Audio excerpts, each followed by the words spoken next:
The Joint Parliamentary Committee today held the fourth day of scrutiny of the Government's Protection of Sovereignty Bill 2026, meeting several stakeholders including the Alliance for National Transformation Political Party and the Interreligious Council of Uganda, among others.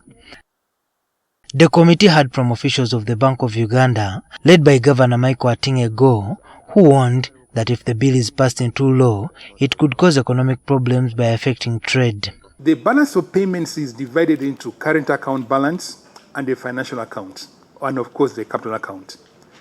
Now, what is the case of Uganda? The case of Uganda is that the current account balance has always been in the negative because our imports are far much greater than exports. So how do we close this? Is through financial flows. Financial flows into the financial account.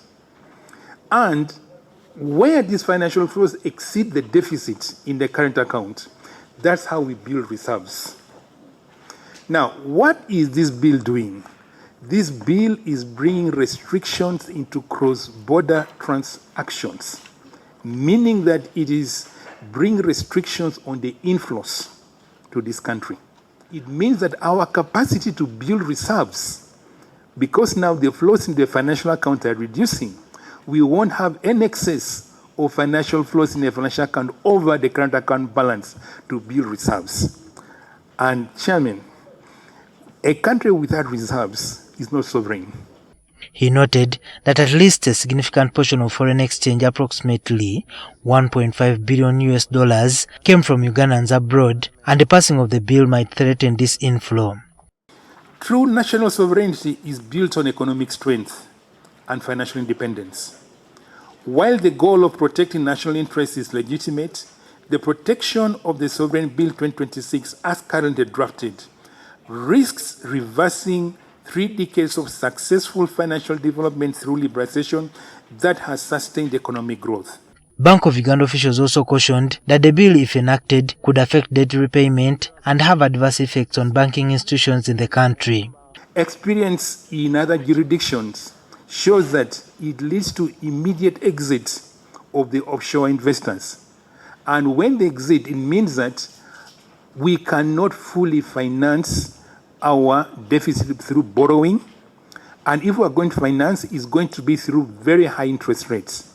And as they exit, it will have impact on our currency. The Financial Intelligence Authority, FIA, stated that the law is unnecessary as existing legislation already regulates the same areas. Given the good intentions at the Financial Intelligence Authority, we think that this bill may create some unintended consequences, which will be increased informality and illegal channels of financial inflows into the country, such as alternative value transfer systems, including the use of the hawalas, the virtual assets, and this may obscure the visibility of such transactions by law enforcement agencies. However, MPs criticized the FIA, suggesting that the government's introduction of the bill may reflect its weakness in monitoring illegal money.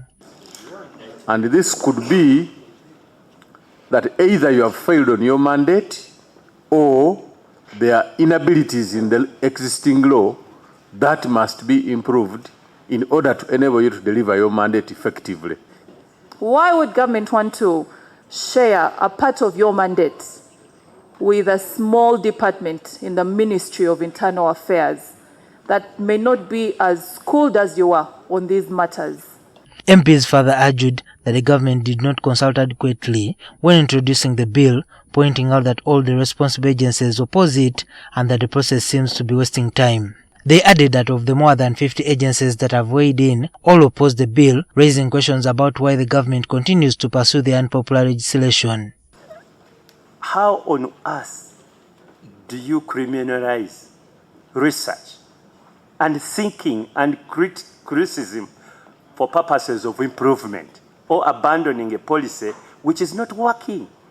I want you to guide us whether it's still prudent to continue engaging with the witnesses, because all Ugandans are against this bill.